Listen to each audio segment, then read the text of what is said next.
오늘 말씀 같이 한번 읽어볼까요? 요한복음 4장 20절 24절인데 제목 같이 한번 읽어봅시다. 시작.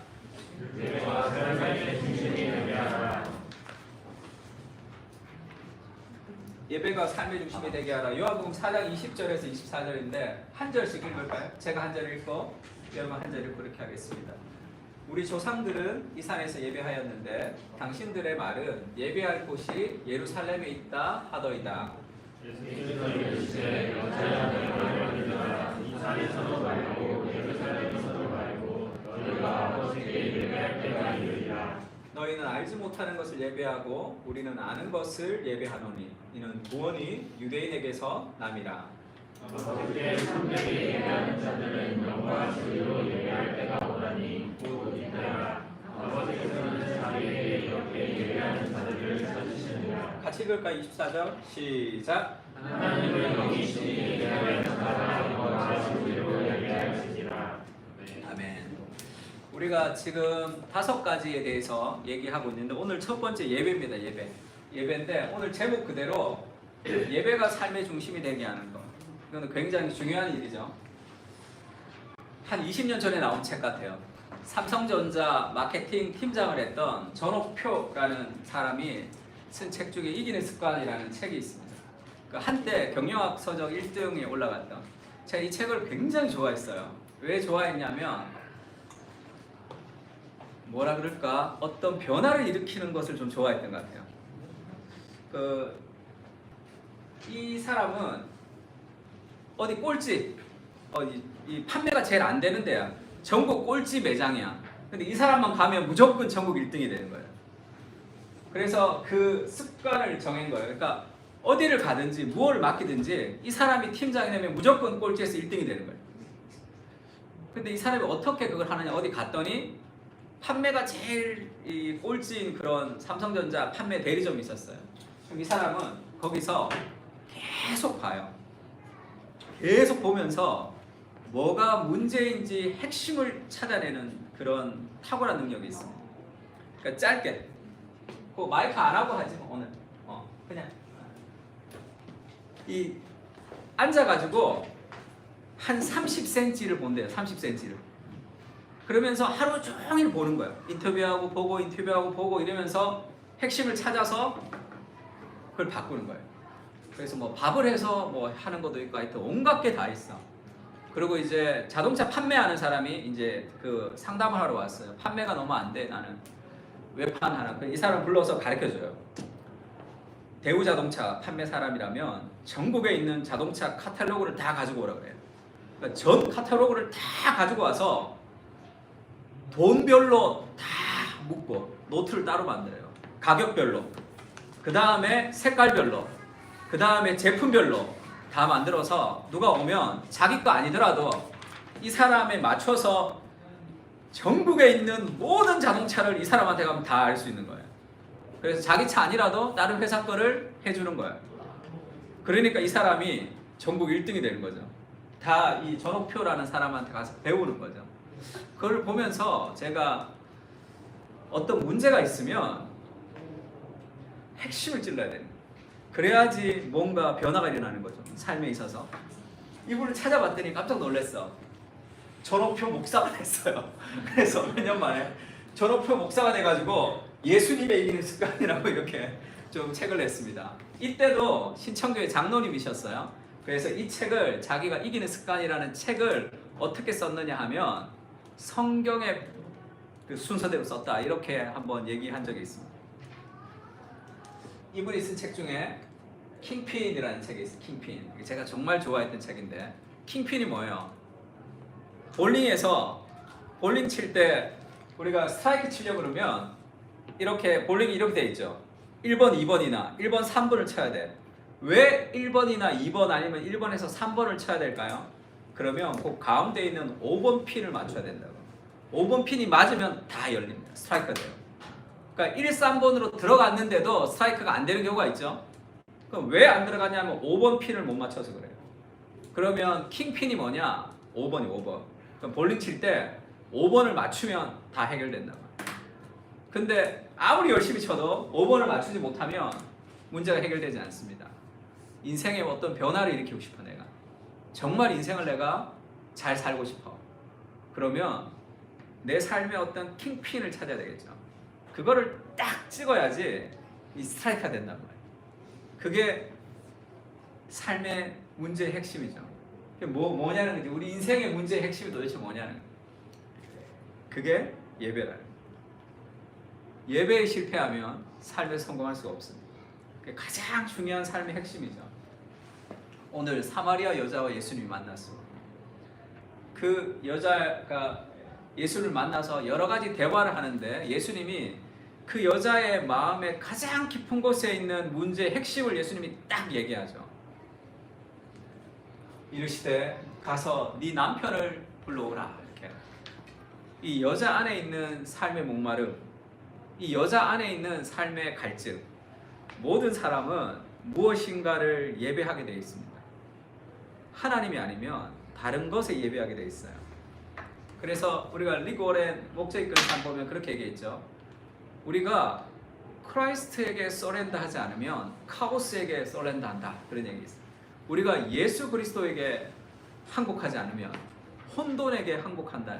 그러니까 모든 사람은 무언가를 예배하고 있습니다.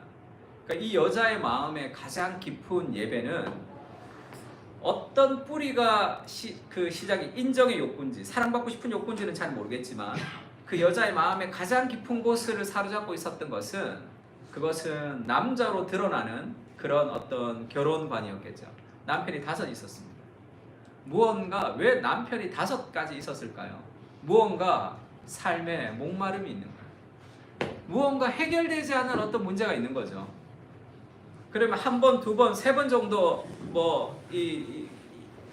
이혼이 되고 안 됐으면 이 결혼이라는 건 포기하고 그렇게 살아야 되는데 왜 남편이 5 있는데 지금 있는 것 이 남편도 지금 있는 것이란 지금 있는 사람도 내 남편이 아니니 그렇게 얘기하죠. 그 삶의 갈망, 네가 예배하는 그 예배가 잘못됐다는 거지. 그것이 너의 목마름을 채워줄 수 없다. 예수님은 그렇게 얘기하죠. 그러면서 예수님이 야, 첫 번째 남편 좀 얘기 좀 들어보자. 네. 두 번째 남편 좀 상담 좀 해보자. 그러면서 네가 이런 남편 저런 남편 그렇게 계속 바뀌는 이유는 너의 연애관의 문제야. 뭐 이렇게 얘기하지 않죠? 그 문제를 파헤쳐서 얘기하지 않는다고. 예수님이 이 삶의 문제의 핵심을 드러내고 그리고 예수님의 해결책이 뭡니까? 예배죠. 그 여자의 궁극적인 삶의 가장 깊은 변화의 뿌리, 그것은 남자의 문제를 해결하는 것도 아니고 직장의 문제를 해결하는 것도 아니고 그 삶의 가장 근원적인 뿌리는 예배의 문제라고 예수님 말씀하십니다. 이렇게 얘기하죠. 예수님이 같이 한번 읽어볼까요? 아버지께 시작. 아버지의 성령의 예배하는 자들은 영과 진리로 예배하여 누구이라 아버지께서는 자기에게 이렇게 예배하는 자들을 찾으시느니라. 하나님의 영이시니 예배하는 자가 영과 진리로 예배하시리라. 이 예배의 문제가 삶의 핵심이다. 이렇게 얘기합니다. 정말 여러분 삶을 좀 변화시키고 싶어요. 내 인생이 뭔가 새로워지고 싶으면 예배를 붙들어야 돼요. 잘 생각해봐. 우리가 하나님을 예배하기 위해서 우리가 하나님을 찬양하고 하나님을 예배하는 존재로 하나님 우리를 부르셨는데 예배에 실패하면서 삶에 성공할 수 있습니까? 그런 일이 있을 수 없습니다. 그거는 인간의 본성이긴 하지. 공부 안 하면서 좋은 성적을 얻고 싶은 것을 인간의 본성이긴 하지만 삶의 가장 궁극적인 출발, 그건 예배입니다. 예배를 사모하고 예배에 헌신하지 않고서 우리는 그 잘못된 생각을 좀 하고 있는 게 어떤 거냐면 예배에 대한 2가지 전통들이 있어요. 하나는 구약의 제사가 예배라면 예수 그리스도께서 부활하심으로 구약의 제사가 다 해결됐다고 생각하는 사람들이 있습니다. 그런 사람들은 이 공적 예배를 좀 덜 중요하게 생각해요. 공적 예배는 덕을 세우는 것이다 이렇게 생각해서 사람의 만족을 주는 그 정도로 그 예배를 추구합니다. 그러면 뭐라 그럴까요? 정서적 과잉 쪽으로 좀 나갈 수가 있어요. 그리고 극단적인 사람들. 그래서 막 뛰고 막 이렇게 광란의 분위기를 조성하면서 인간의 만족을 더 추구하는 경향이 있습니다. 또 이쪽 극단은 예배는 거룩한 하나님 앞에 제사다 생각해서 예배 때는 박수도 못 치죠. 얘 누가 특송을 했어. 예배 때 박수 치면 안 돼요. 왜 그런지 잘 모르겠지만 그러면 예배 때 뭐 사람에게 어떤 사람에게도 박수 치지 않는 게 하나님을 높이는 건지는 잘 모르겠지만 또 어떤 데는 찬양도 CCM 하면 안 되죠. 시편 찬송만 해야 된다고 얘기하는 사람들도 있습니다. 그 너무 이 예전이라는 것을 가지고 그렇게 극단적으로 치우치는 거겠죠. 이 두 극단이 다 예배는 다 해결되었다라는 그런 뿌리에서 나오는 것이고 여전히 예배가 아직도 이루어진다라는 극단적인 뿌리에서 나와요. 이 두 가지가 균형이 필요해요. 예배는 하나님만을 위하는 것도 아니고 사람만을 위하는 것도 아닌 이 서로의 교제인데 어쨌든 그 예배의 핵심, 그러니까 우리가 삶의 예배가 중요하다 이렇게 얘기하는 사람도 많습니다. 근데 공적 예배의 은혜 없이 삶의 예배라는 것은 있을 수 없죠. 그런 건 있을 수 없습니다. 그러니까 내가 공적 예배의 은혜가 삶의 예배로 흘러가는 거죠. 이 두 가지가 동시에 이루어져야 돼요. 그러면서 여자가 그렇게 말하죠. 메시아 곧 그리스도라 하는 이가 오실 줄을 내가 아느니 그가 오시면 모든 것을 우리에게 알려주시리라. 메시아를 기다리는데 그 메시아가 오시면 모든 것을 알려줄 것이다 이렇게 얘기합니다. 예수님이 그렇게 말하죠. 예수께서 이르시되 네가 말하는 내가 그라 이렇게 얘기해요. 그러니까 이 여자가 물동이를 던지고 나갔던 이유가 뭐냐면 구약 시대부터 아브라함 때부터 지금까지 평생 이어왔던 게 뭐냐면 메시아가 오시면 우리가 회복될 것이라는 그 메시아를 기다린 거죠. 그래서 내가 그 메시아를 기다리고 있고 그 메시아가 오시면 우리의 삶에 어떤 은혜가 있을 것이다 얘기했더니 내 앞에 있는 물 달라 했던 그 남자가 지금 메시아라는 것은 도무지 이해하지 못하는 거죠. 예수님이 내가 그다 이렇게 얘기합니다. 이게 무슨 얘기예요? I am he 이렇게 얘기해요. 이게 무슨 얘기냐면 모세가 하나님을 만났을 때 그렇게 얘기합니다. 하나님 누가 나를 보냈다고 얘기할까요? 다른 사람한테 내가 하나님이 보냈다고 얘기할 때 당신 누구냐고 물으면 누가 보냈냐고 물으면 내가 누구라고 얘기할까요? 할 때 하나님이 스스로 자기를 드러내시죠.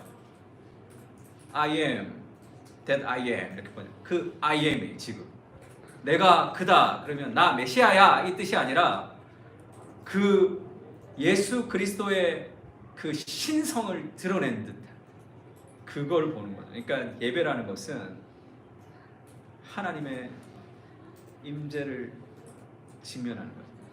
초월을 맛보는 거예요.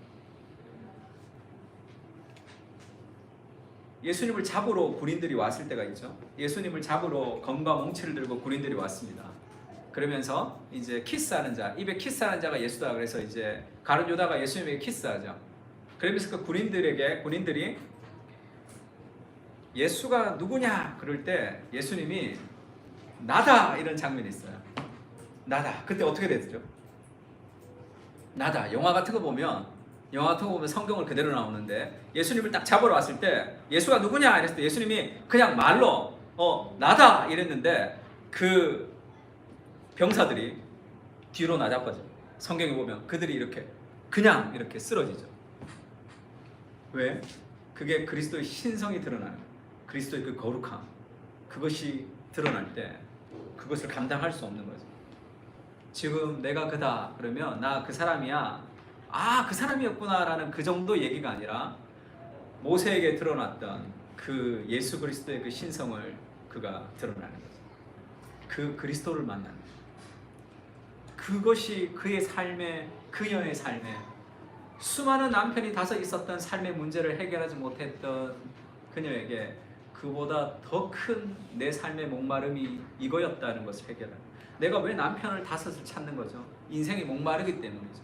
그 인생의 목마름은 그것으로 해결할 수 있는 것이 아니란 말이에요. 그것은 그리스도의 임재를 느낄 때 그때만 해결될 수 있어요. 그게 가장 핵심이죠. 문제에 있어서. 이 사람이 이정현 목사님이라고 지금은요 서울에 있는 창암교회 담임 목사님으로 부임했어요. 이분이 군산에 있는 드림교회라는 그런 청소년 부서에 이제 그 유학을 갔다 와서 거기 부서에 이제 부임을 하게 됐어요. 그러니까 군산이라는 게 얼마나 좀 촌이라는 느낌이 좀 들죠. 가보면 또 그렇지 않다던데 굉장히 좋다고 그러는데 거기서 지금 이게 7번째 교회교육 컨퍼런스 할 때 사람들이 이렇게 많이 왔습니다. 배우려고. 군산에 있는 어느 시골의 청소년 부서에 이 사람이 부임을 했단 말이에요. 그 시골에서 그 청소년들의 대부흥이 일어난 거예요. 애들이 눈이 바뀌고 교회로 사람들이 막 몰려온다. 교회 교육이 안 된다, 아이들이 안 된다라는 그런 시절에 왜 그 시골에 있는 군산에만 그 아이들이 그렇게 많이 모이고 애들이 눈빛이 달라진다. 그래서 이제 많은 사람들이 교회 교육을 하러 많이 가죠. 도대체 어떤 교육을 했길래 예배에 목숨을 건다. 찬양팀 토요일 날 와서도 철저히 연습하고 1시간씩 기도시키고 그래서 준비된 예배자를 만드는 거죠. 좋은 예배는 좋은 예배자들이 만들어가요. 예배를 통해서 하나님을 만나지만 우리의 삶의 예배를 통해서도 하나님을 나가는 거죠. 그래서 오카르 목사님이 제자 훈련하면서 그렇게 얘기하더라고요. 좋은 예배를 하려면 제자 훈련, 그러니까 훈련된 사람들이 훨씬 좋은 예배를 만들 수 있다 이런 얘기를 했어요. 너무 신기하죠. 교회 교육이 다 안 된다. 뭐 서울에서 뭐 수많은 교육들이 있고 수많은 뭐 멀티미디어들이 있지만 애들 다 잠자는데 이 시골의 어느 마을에만 아이들이 생생한 이유는 그가 아이들 예배의 목숨을 건. 그래서 이 같이 예배도 드립니다. 가면 뭐가 중요한지를 아는 거죠. 정말로 삶을 생기 있게 하려면 뭐가 중요한지를 아는 거예요. 예전에 그 목도에 계셨던 정삼지 목사님이라고 그분이 이제 그 내비게이터 출신으로 선교단체 시작했어요. 그래서 연세대학교 의대생들을 중심으로 해서 성경 공부 시작했습니다. 그때 신학교 가서 제자훈련 강의도 하고 굉장히 열심히 하셨어요. 그렇게 굉장히 부흥이 일어났죠. 성경 공부가. 그래서 교회를 개척했습니다. 그 사람들 데리고. 그리고 한 2년 만에 일단 교회를 접었어요. 그러면서 다시 이제 나중에 개척해서 목동에 이제 교회를 개척을 하셨는데 자기가 뭘 몰랐냐? 성경 공부하면 되는 줄 알았다는 거예요. 젊은 사람들 데리고. 성경 공부를 열심히 했는데 사람이 변화되는 것 같은데 뭔가 부족한 이게 아닌데라는 생각을 늘 했는데 잘 안 됐다는 거예요. 그러니까 나중에 알았다. 예배가 중요하다는 것을 잘 몰랐다. 예배는 공적 예배는 그 어디에도 경험할 수 없었던 하나님의 임재가 있습니다. 그래서 강의와 설교는 다른 거예요. 그것은 하나님의 역사하시는 무엇이 있습니다. 그것이 삶을 변화시키는 거죠.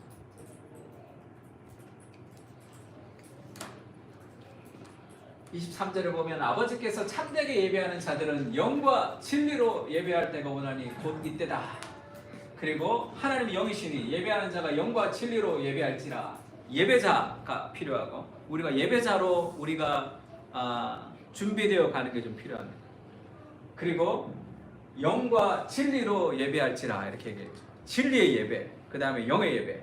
지금 리고레는 영의 예배를 인간의 영의 예배라고 이렇게 얘기했는데 인간의 영의 예배보다는 성령이 함께 하신 예배라고 생각하는 게 훨씬 더 건강한 해석인 것 같아요.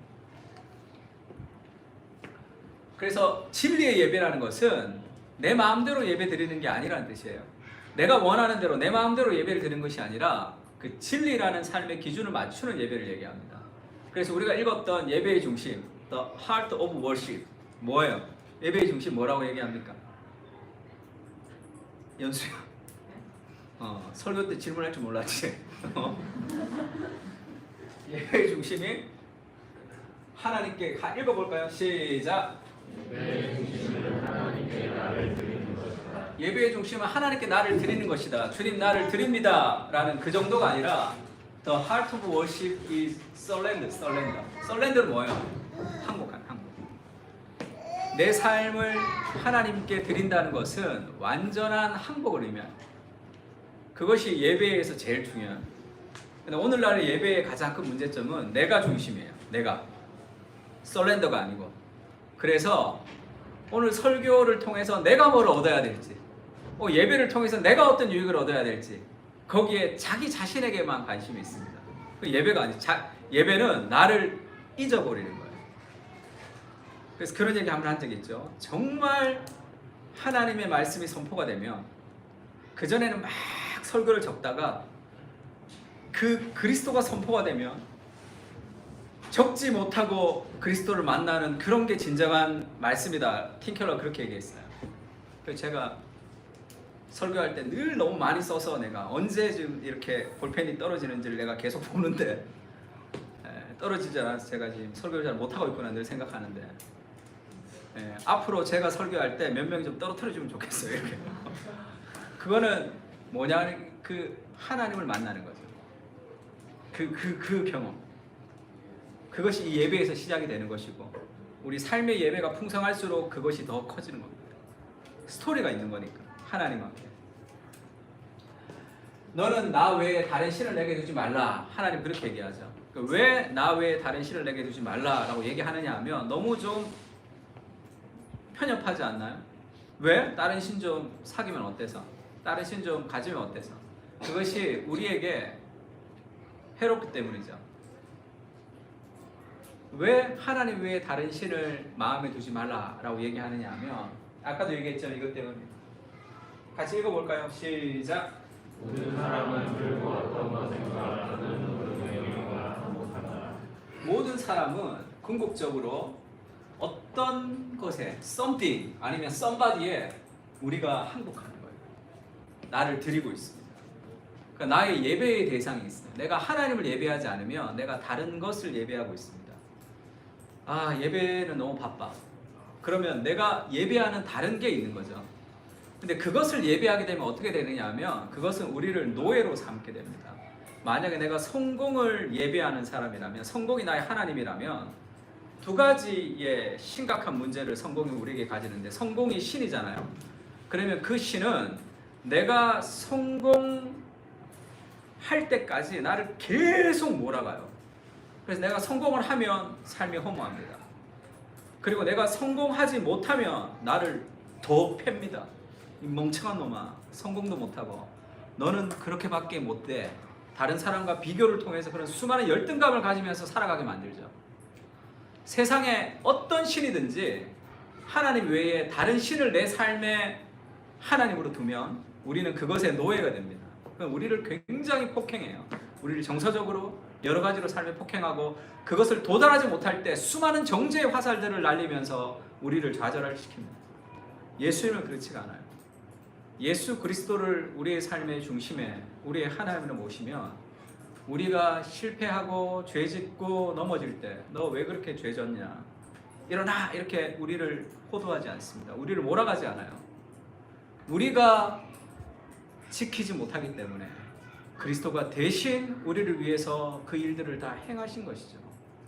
그리고 나서 너가 죄인 된 모습, 있는 모습 그대로를 사랑한다는 그리스도의 그 은혜를 우리에게 주면서 우리를 인도하신다. 우리의 거룩함은 네가 열심히 말씀 보고 기도해서 더 거룩해져야 된다 우리를 몰아가지 않아요. 예수님은 우리가 하지 못하는 걸 압니다. 그래서 그리스도께서 먼저 우리를 위해서 대신 죽으신 거죠. 그 사랑을 우리에게 부어주시고 그 은혜에 한 발씩 한 발씩 걸어가는 우리의 삶을 격려하시는 거죠. 그래서 그리스도를 주로 모실 때 우리의 삶은 자유할 수 있습니다. 그리스도를 주로 모셨지만 그 그리스도를 우리의 삶의 어떤 이 악덕 고용주 같이 생각하게 되면 신앙생활이 너무 힘들겠죠.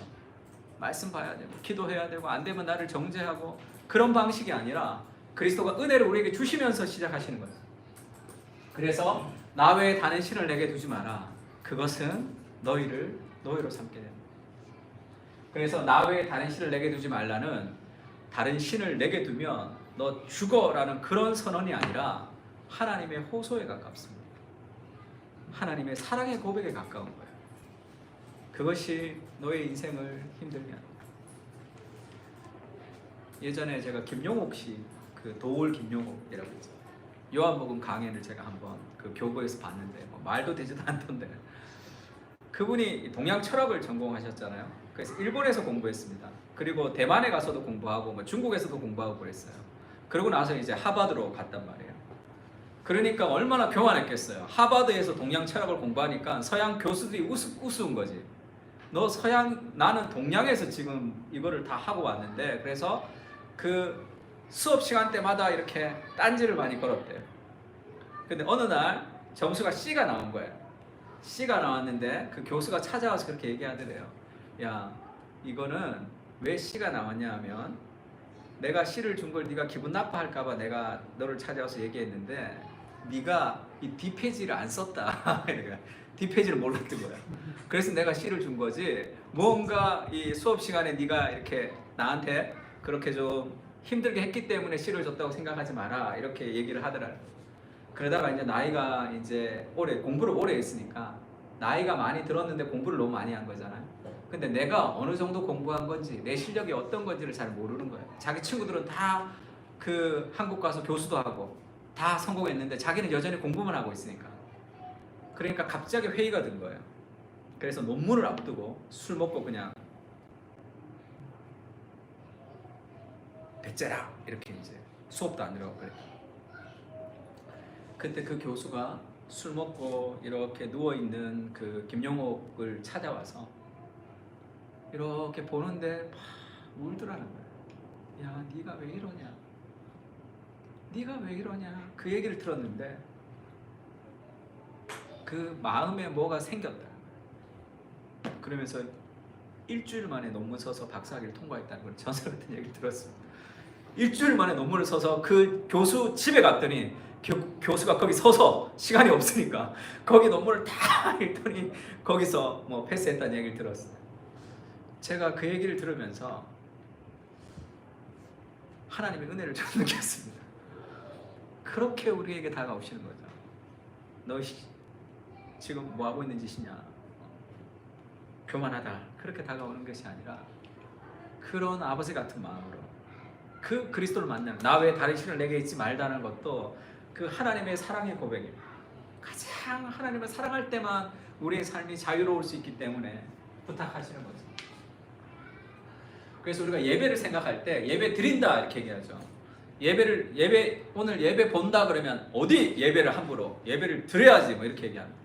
사실 보는 거 드리는 거 다 똑같아요. 신학적으로는 다 똑같습니다. 다 좋은 거예요.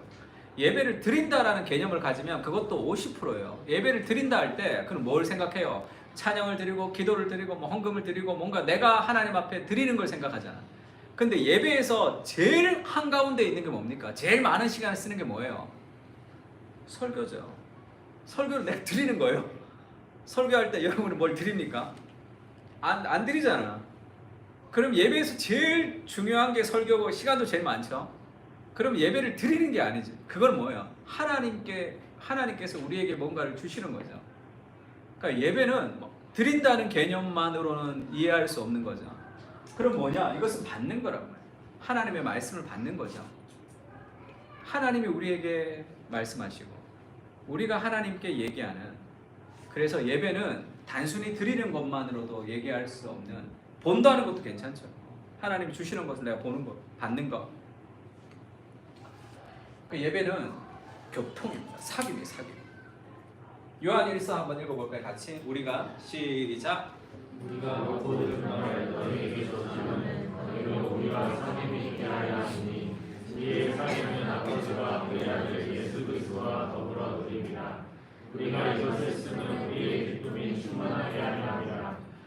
사귐이 있다. 그리스도와 사귐이 있게 한다 할 때 하나님이 우리에게 말씀하시고 그것을 우리가 하나님께 전달하는 이런 상호의 사귐이 예배입니다.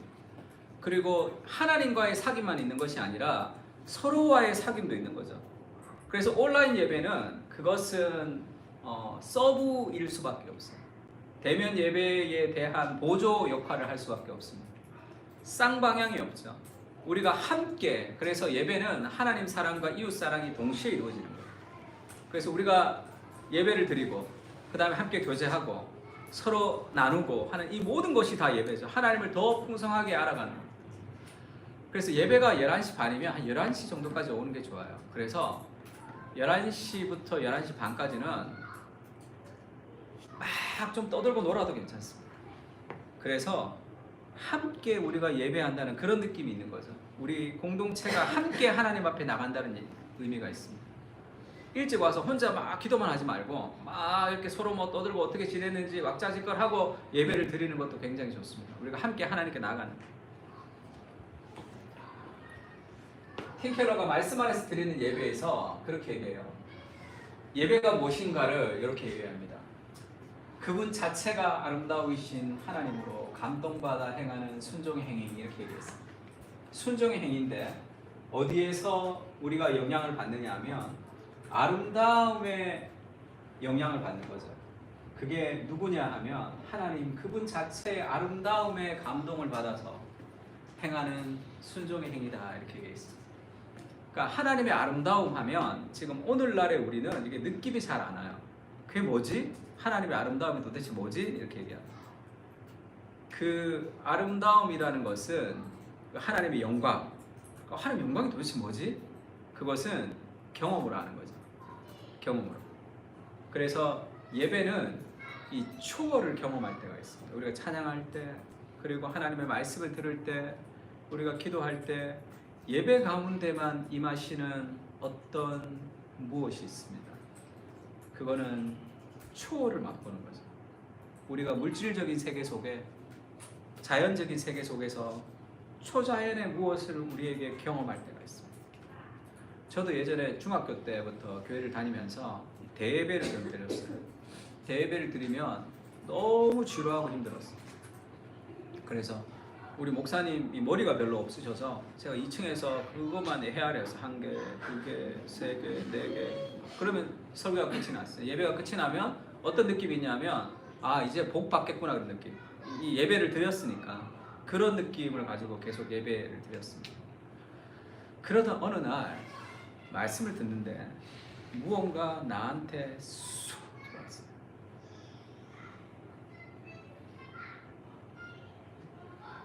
그 다음부터 말씀이 좀 들리기 시작합니다.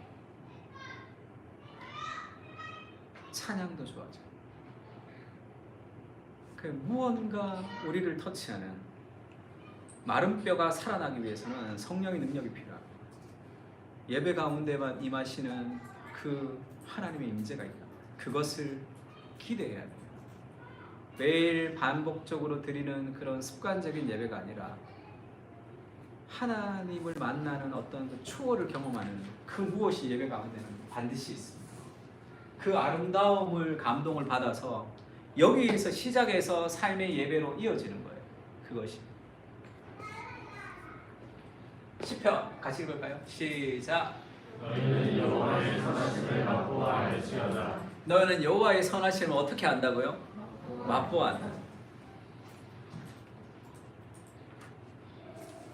제가 고등학교 3학년을 졸업하고 나서 제 친구가 아이스크림 가게를 갔다 왔다 그래요. 거기에는 아이스크림이 31가지가 있다, 그렇게 얘기하더라고요.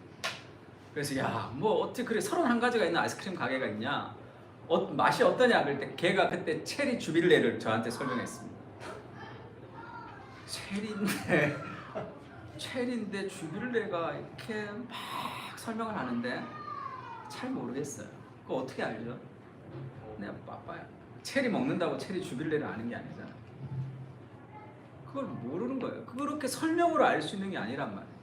그것은 경험으로 알 수 있어요. 하나님을 만남으로 알 수 있는 거예요. 그 초월을 만나는 거죠. 그래서 도널드 밀러가 하나님을 재즈 같은, 재즈처럼 하나님은 책을 썼죠. 왜 재즈라고 얘기할까요? 뜻밖의 평범한 내 삶의 어디에서 팍 들어온다. 하나님의 어떤 임재가 우리 삶에 들어오는 거죠. 그것을 좀 맛보게 해주십시오라는 그런 소망을 가지고 예배에 참여해야 돼요. 하나님, 내가 그걸 좀 맛보고 싶습니다. 그 은혜를 좀 맛보고 싶습니다는 그런 기대감이 좀 필요하죠. 하나님의 말씀을 읽을 때도 마찬가지입니다. 하나님 정말 살아계십니까? 정말로 2000년 전에 죽어있는 하나님이 아니라 지금도 역사하고 있습니까? 그러면 내가 알 수 있는 방법으로 나를 좀 만나달라고 그렇게 좀 기도하세요. 걸어가면서도, 그 다음에 화장실 가면서도 기도하세요. 그러면 하나님 우리의 삶 속에서 예배 가운데 하나님이 내 삶을 어루만지신다. 그것이 필요한 거죠. 그 선하심을 맛보아하는 그것이 좀 필요합니다, 우리에게. 그리고 나서 우리의 몸을 하나님의 산 제물로 드리는 거죠. 하나님이 기뻐하시는 거룩한 살아있는 제물로 드리라. 그래서 공적인 예배는 삶의 예배로 이어져요. 은혜를 받았다 그러면 그것은 반드시 삶에서 뭔가를 해봐야 돼요. 은혜를 받았으면 그걸 가지고 기도해야 됩니다. 그러니까 성경을 읽어도 목사님 좀 어려워요. 그 다음에 기도도 내가 좀 어렵습니다. 그러면 설교 들었죠. 설교 노트 가지고 기도하시면 돼요. 그러니까 설교를 좀 생각하면서 그렇게 해서 기도하면서 그것이 해석된 하나님의 은혜를 자꾸 내 삶으로 자꾸 가지고 와야 된다. 제가 독서법 강의 지난주에도 하고 몇 번 했는데 사실 독서법 별거 없어요. 독서법 별거 없는데 뭔가 비법이 있는 것처럼 막 얘기하는데 비법이 있긴 있죠. 사람들이 안 해서 그렇지 다 알지만 책을 한 챕터를 10분에 읽으면 5분을 생각하면 돼요. 두 챕터를 20분에 읽으면 10분을 그거를 다시 돌아보면서 생각하면 된다. 다 읽기만 읽고 생각하지 않아서 그래. 읽고 생각하고 읽고 생각하고 읽고 생각하면 다른 책들이 막 연결이 된단 말이에요. 그러면 그걸 가지고 이렇게 연결고리를 내면 한 권의 책으로도 많은 것을 좀 활용할 수 있습니다. 근데 읽고 생각하는 것은 귀찮단 말이에요. 힘든 일이죠. 그래서 읽고 생각하는 다상량이 뭐예요? 생각 많이 하는 거잖아요. 많이 읽고 많이 쓰고 많이 생각하면 다 훌륭한 글도 쓸 수 있고 읽어낼 수도 있는 거죠. 그게 마찬가지예요. 예배를 마치고 설교를 들었어요. 그냥 가서 그 다음 주에 또 오면 뭐라 그럴까 학원 강의 듣는 거 비슷해요. 내가 문제를 풀 수가 없어. 그걸 예습 복습해야 되잖아. 집에 가서 그걸 가지고 기도하는 게 좋습니다. 기도하고 그러면 우리가 목적을 하죠. 아침에 그러면 들었으면 그 10분 그 시간에 그거를 자꾸 생각해야 돼요. 생각하면서 그것이 내 마음 깊은 곳에 뿌리를 내릴 수 있도록 그렇게 묵상하고 기도하는 시간이 좀 필요합니다. 그 시간이 우리의 삶을 더 풍성하게 하는 거예요. 그래서 공적 예배는 삶의 예배, 삶에서도 하나님의 말씀이 흐를 수 있도록 살아가야 돼요. 그게 잘 되면 어떻게 되는지 알아요? 그게 잘 되면 오늘 내가 만나는 사람, 오늘 내가 경험하는 일, 오늘 내 삶에 하나님이 함께 하신다는 것을 자꾸 묵상하면서 하나님과 연결시키면 오늘 내 삶 속에서 하나님이 인도하시는 어떤 하나님의 동행하심을 내가 경험할 수 있어요. 그렇지 않으면 예배는 예배, 내가 일하는 건 일하는 거. 그래서 내가 늘 얘기하죠. 직장에서 일하는 걸 위해서 기도해야 돼요. 오늘 회의가 있으면 우리 부장님이 화내지 않기 위해서도 좀 기도하고 그 회의를 위해서 기도해야 돼. 아이디어를 위해서 기도해야 됩니다. 그러면 하나님이 그 삶 속에서 그 회의 속에서 하나님이 내 삶을 역사하시는 것들을 경험할 수 있습니다. 제일 좋은 건 일기를 쓰는 거라 그랬죠. 일기.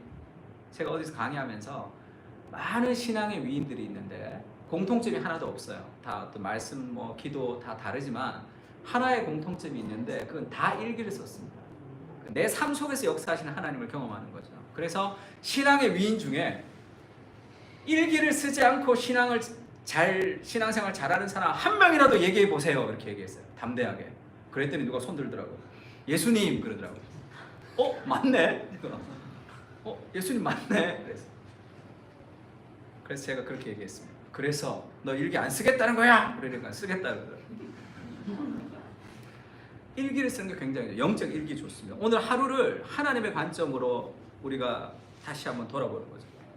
그래서 재작년할 때 D형 큐티도 하고 영적 일기도 쓰면 D형 큐티는 말씀을 통해서 내 삶으로 연결시키고 일기는 내 삶을 통해서 하나님을 연결시키는 거죠. 이것이 이렇게 돌아가면서 우리의 하루가 하나님의 음성이 들리는 그런 바운더리 안에서 살아가야 돼요. 그래서 나의 일상 속에 하나님이 함께 하신다는 것을 경험해야 돼요. 그것이 우리의 삶의 이 공적 예배를 더 활력 있게 하는 거예요.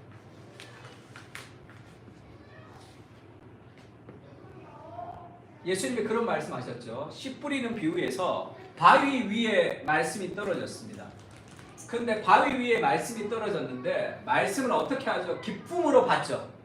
말씀을 기쁨으로 받아. 이거 무슨 말이에요? 설교를 듣고 은혜를 받았다는 뜻입니다. 말씀을 읽고 은혜를 받았다는 뜻이에요. 눈물을 흘렸다는 뜻입니다. 기쁨으로 받았지만 뿌리가 없어 잠깐 믿다가 시련을 당할 때 배반하는 자요. 가시떨기에 떨어졌다는 것은 말씀을 들은 자이나 지내는 중에 이생의 염려와 재물과 향락의 기운이 막혀 온전히 결실하지 못한다는 거죠. 좋은 땅에 말씀이 떨어지는 것은 착하고 좋은 마음으로 말씀을 듣고 그 다음에 뭐죠?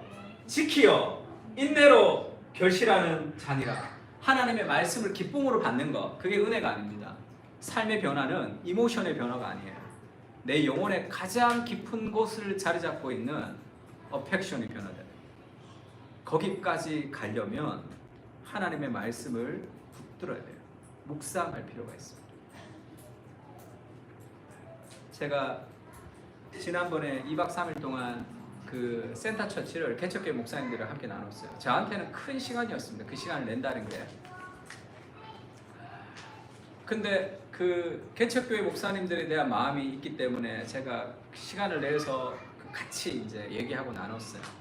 나누는 중에 제가 좀 특이한 걸 발견했는데 거기 모인 모든 개척교회 목사님들이 수리남을 다 받더라고요. 수리남을 통해서 생각해보는 목회자의 이중직 뭐 이렇게 얘기하더라고요. 그 사람이 목사인데 아마 마약 판매상이라고 그러더라고요. 넷플릭스 영화 제목입니다.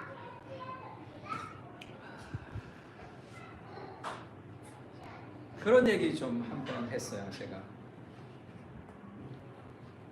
그 닌텐도 게임 같은 거 하면 그 자동차 게임 같은 거 할 때 막 달리면 에너지가 충만 이렇게 에너지 바가 쭉 올라가는 게임이 있죠. 그러다 부딪히면 에너지가 이렇게 빠집니다. 인생도 비슷한데 일이 없는 사람들은 게을러요. 일이 좀 있어야지 에너지가 올라가요. 삶에 있어서. 그래서 내가 하는 일의 1.5배 정도가 있을 때 훨씬 더 이것이 빨리 돌아가는 경우가 있어요. 다 좋다. 네, 다 좋고 목사님들 시간이 있는 것도 좋고 근데 넷플릭스 그렇게 볼 시간이 있냐. 그 시간을 투자해서 그 정도 교훈을 얻어내려면 지금 그러니까 내 삶의 열등감과 내 삶의 패배감이 있는데 그 무언가 그것이 계속 반복된다는 것은 내 삶에 이 결과가 나오지 않는 것은 인풋이 없기 때문에 아웃풋이 나오지 않는 거죠.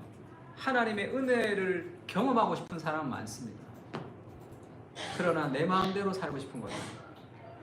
하나님의 은혜를 경험하고 하나님의 사랑을 경험하고 하나님의 풍성함을 경험하려면 하나님의 말씀을 묵상하는 시간들이 좀 필요해요. 삶에서. 그것에 좀 투자할 필요가 있어요. 말씀을 묵상하고 말씀을 사모하고 그것이 우리의 삶을 더 풍성하게 한다. 성경도 마찬가지예요. 성경도 처음 읽으면 재미가 없어요. 이것을 한 4년 5년 계속 일독을 해보면 눈이 붙듯이 이렇게 뭐가 붙어야지 그 다음 굴릴 때마다 이게 커진단 말이에요. 근데 너무 모르면 아무리 굴려도 이것이 뭔가 붙지가 않아요. 재미가 없고 뭐가 안 된다 이렇게 얘기하잖아요. 금방 쾌락을 추구하는 것들은 다 금방 재미있는 것들을 오래 하지 못합니다. 게임도 마찬가지고 한 달 동안 10시간 동안 매일 30일 그거 하라 그러면 게임 못해요. 너무 힘듭니다. 책을 보라 그러면 한 달 동안 10시간 매일 10시간 한 달 동안 책 보라 그러면 할렐루야죠. 근데 그렇게 되기까지 그 책의 재미를 느끼기까지는 시간이 좀 걸린단 말이에요. 그러니까 좀 오래 걸리면서 내 삶에 무엇으로 자리 잡는 것은 굉장히 길게 할 수 있습니다. 금방 자리 잡는 것은 그것은 좀 어렵죠. 금방 재미있는 것은 오래 하지 못합니다. 하나님의 말씀과 기도가 뭔가 내 삶에 재미가 있으려면 그것을 향해서 좀 우리가 추구하는 것들이 좀 필요하다는 거죠. 습관이 영성이다라는 제임스 스미스 책이 있는데요. 이게 원래 제목은 이렇습니다. 당신이 사랑하는 것이 바로 당신 자신이다. 이렇게 얘기합니다. 인간은 생각의 존재도 아니고 인간은 믿음의 존재도 아니고 인간은 욕망의 존재라고 얘기합니다. 인간 안에 가장 깊은 욕망, 그걸 조나단 에드워드는 어펙션이라고 얘기했고 제임스 스미스는 욕망이라고 표현하고 어거스틴은 그것을 사랑이라고 표현했습니다. 인간의 마음에 가장 근원적인 어떤 무엇이 있는 거죠. 그 욕망이 나의 예배예요. 내가 무엇을 욕망하느냐가 내가 무엇을 예배하는지를 결정하고 있습니다. 그러면 이 욕망을 어떻게 우리가 변화시킬 수 있느냐는 거죠. 그것이 예전이라고. 예전. 우리가 예배할 때, 아까도 우리 찬양 기도할 때 우리 요셉 형제가 얘기하죠. 하나님 기도합시다, 찬양합시다 할 때 그것은 우리의 찬양은, 우리의 예배는 하나님이 부르셔야지만 우리를 예배할 수 있는 거죠. 내가 스스로 온 것 같지만 하나님이 불러서 왔습니다. 하나님의 부르심에, 그리고 하나님을 높이고 하나님의 말씀을 듣고 우리가 또 하나님 앞에 반응하는 이 패턴이 우리의 욕망을 재형성하는 패턴이라는 거예요. 그래서 예배는 우리의 욕망을 변화시켜 줍니다.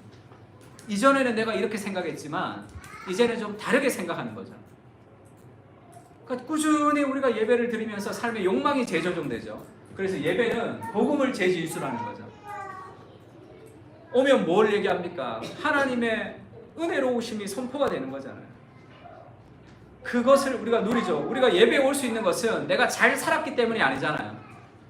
내가 거룩하게 살았기 때문이 아니라고. 하나님이 부르셔서 오는 거죠. 죄인들을 부르시는, 네가 어떻게 살아도 괜찮다. 네가 어떤 삶을 살아도 괜찮다. 수고하고 무거운 짐진 자들아 다 내게로 오라. 내가 너희를 쉬게 하리라는 그리스도의 복음의 초청이 우리를 오게 한단 말이에요. 그 복음의 은혜가 우리를 재형성하는 거죠. 복음의 재진술이 예배의 형태 안에는 다 들어있습니다. 그래서 팀켈러가 마지막에 그렇게 얘기하죠. 하나님이 멀리 느껴질 때 우리가 어떻게 예배해야 되느냐. 내가 죄를 지었어요. 아니면 내 삶이 형편없었어. 일주일이 너무 내가 이상하게 살았어. 그러면 하나님이 좀 멀리 느껴질 때가 있죠. 기도할 때도 기도도 안 되고 찬양도 잘 안 되고 내 삶에 하나님 앞에 삶의 예배를 바르게 못 드렸기 때문에 하나님 멀리 느껴질 때가 있단 말이에요. 그때 어떻게 해야 되는가? 내가 하나님이 멀리 느껴져 있다는 것은 내 느낌이에요. 하나님이 나를 멀게 하지는 않는다는 거죠. 그래서 하나님이 언제나 나와 함께 하신다. 이게 사실이죠. 이게 팩트. 우리 아내가 F 발음 절대로 설교 시간에 하지 마라 그랬는데 팩트예요. 네 고래는 F로 맞춤을 어떻게 해 이거를. 그거는 사실이에요. 근데 하나님이 멀리 느껴져. 내가 죄가 많아. 하나님이 멀리 느껴지는 것은 나의 feel, 감정일 뿐이에요. 내가 그렇게 느낀다고 하나님이 멀리 있는 게 아니잖아요. 하나님은 나의 죄와 상관없이, 나의 행위와 상관없이 내가 어떤 삶을 살았던 하나님이 끝없는 사랑으로 우리에게 찾아와 주시는 거, 그것이 우리가 오늘 또 예배 드릴 수 있는 힘이 되는 거죠. 오늘도 하나님을 찬양할 수 있는 힘이 된단 말이에요. 그래서 믿음이라는 게 도대체 무엇이냐 하면 하나님이 멀리 느껴지더라도 하나님이 함께하고 나를 사랑하고 있다는 것을 신뢰하는 거죠. 그래도 목사님 저는 죄가 많습니다. 그래도 나는 형편없이 살았습니다. 괜찮죠? 왜냐하면 우리의 모든 죄와 우리의 모든 허물을 그리스도께서 십자가에서 다 가져가셨다. 엘리엘리라마 사박다니. 우리가 죄가 많은 우리가, 하나님 앞에 바르게 살지 못하는 우리가 어떻게 하나님의 기쁨의 존재로 예배드릴 수 있습니까? 하나님에게 사랑을 받고 죄가 없는 그분이 우리를 대신해서 죄의 저주를 받으셨기 때문이죠. 그분은 죄가 없죠. 그리고 하나님이 너무 사랑스러운 사랑의 대상이지만 우리를 대신해서 엘리엘리 라마 사박다니, 하나님이 왜 나를 버리셨습니까? 그 모든 저주를 우리를 대신해서 받았기 때문에 죄 많고 형편없고 하나님의 뜻대로 살지 못하는 우리가 하나님의 사랑받는 존재로 오늘도 예배할 수 있는 그런 존재가 되었단 말이에요. 그 은혜가 예배 속에 있는 거죠. 그것을 기억하면서 우리가 좀 살아야 돼요. 제가 이번 주에 그 합신에 가서도 그런 얘기를 좀 하고 싶었어요. 사람들이 패배감에 좀 사로잡혀 있어요. 오늘날 교회가 안 된다. 힘들다. 여러분 직장도 마찬가지죠. 직장이 힘들다. 뭐 안 된다. 육아도 마찬가지예요. 육아가 힘들다. 어렵다. 우리의 마음속에 가장 베이스에 있어야 될 마음이 뭐냐면 하나님이 내 인생을 가장 아름답게 인도하신다는 삶의 확신이에요. 그 베이스 위에서 출발해요. 힘들 수도 있겠죠. 어려운 현실일 수 있습니다. 그러나 우리 전사님들을 부르셨다면 당신을 통해서 하나님이 하시는 일이 분명히 있는 거예요. 우리 교회는 개척교회인데요. 개척교회라도 우리 교회를 통해서 하나님이 하시는 일들이 분명히 있습니다. 그 부르심을 따라 소명을 가지고 행하는 거죠. 내 인생, 하나님이 내 인생을 가장 아름답게 인도하신다는 그것이 사실이죠. 그걸 믿지 못하면 그리스도의 죽음을 통해서 우리를 왜 바꾸셨겠어요? 그것을 좀 신뢰할 때, 그것이 우리가 붙들어야 되는 거죠. 그래서 삶의 예배로 갔을 때 자기를 정죄하거나 어떻게 비난하거나 그렇게 살아야 되는 것이 아니라 하나님이 나를 사랑하시고 나를 기뻐하신다는 것을 좀 기억할 필요가 있어요. 왜죠? 내가 받아야 될 모든 정죄는 그리스도께서 다 가져가신 거죠. 그 복음의 은혜가 우리를 살게 하는 거죠. 그 예배 때마다 그것을 새롭게 회복하는 재진술. 나는 하나님의 사랑받는, 내가 죄인이지만 나는 하나님의 사랑받는 존재구나라는 것을 우리가 늘 확인하면서 다시 한번 돌아가는 거죠. 여러 가지 삶의 비난이 있을 때도 그것을 자꾸 확인하는 거예요. 삶에 있어서. 그때 우리 삶의 복음이 재진술되는 거죠. 두 가지를 놓고 좀 기도했으면 좋겠는데, 하나는 예배를 통해서 우리 삶을 사로잡고 있는 그런 수많은 부정적인 것들, 그것이 깨트려지고 하나님의 아름다우심을, 그 초월을 경험할 수 있게 해달라고. 주님, 내 삶 가운데 주님이 만나주셔서 우리 인생의 그런 경험들을 좀 우리가 이루어질 수 있게 해달라고 그렇게 좀 기도했으면 좋겠습니다. 우리 같이 한번 찬양하고 좀 기도할까요? 그 How Wonderful 아까도 찬양도 했으면 좋겠는데, 예수 아름다우신 같이 찬양합시다. 하나님 감사합니다. 오늘도 주께서 우리를 부르셔서 우리가 주님 앞에 예배할 수 있습니다. 하나님, 우리의 삶을 없다하지 아니하시고 우리를 사랑의 눈으로 바라보시는 하나님의 사랑 때문에 우리가 오늘도 주님 앞에 나와서 예배할 수 있습니다. 하나님, 우리의 죄를 묻지 않으시고 우리의 허물을 묻지 않으시고 우리를 그리스도의 가장 사랑한 사랑의 자녀로 우리를 바라보시는 하나님의 눈길을 우리가 바라보며 살아갈 수 있게 주여 도와주십시오. 세상을 살아갈 때 우리를 능력과 연봉과 학벌과 외모로 평가하는 수많은 경쟁 속에서 우리가 시달리고 어려워하고 있습니다. 우리를 있는 모습 그대로 받아주시고 우리를 사랑해 주시는 그 복음의 은혜를 우리가 날마다 회복하며 살아갈 수 있게 주님 도와주시옵소서. 주님의 사랑 안에서 우리가 온전히 회복되고 예배 가운데 하나님의 아름다우심을 경험하며 우리도 그 그리스도의 아름다움을 닮아가는 그런 귀한 믿음의 사람들이 다 될 수 있도록, 귀한 믿음의 공동체가 다 될 수 있도록 주님 우리를 붙드셔서 우리 인생의 진정한 핵심이 예배임을 기억하며 우리가 예배를 사모하며 예배 가운데 하나님 앞에 온전히 회복되는 그런 우리가 될 수 있도록 은혜를 베풀어 주시옵소서. 이제는 우리 주 예수 그리스도의 은혜와 하나님 아버지의 무하신 사랑과 성령님의 교통하시는 은사가 예배를 통해서 하나님의 아름다우심을 경험하며 우리의 삶 속에서 하나님의 아름다우심을 드러내며 살기를 다짐하고 돌아가는 사랑하는 그 사랑 교회 교인들과 이 자리에 참석한 모든 백성들 머리 위에 이제로부터 영원까지 함께 계실지어다.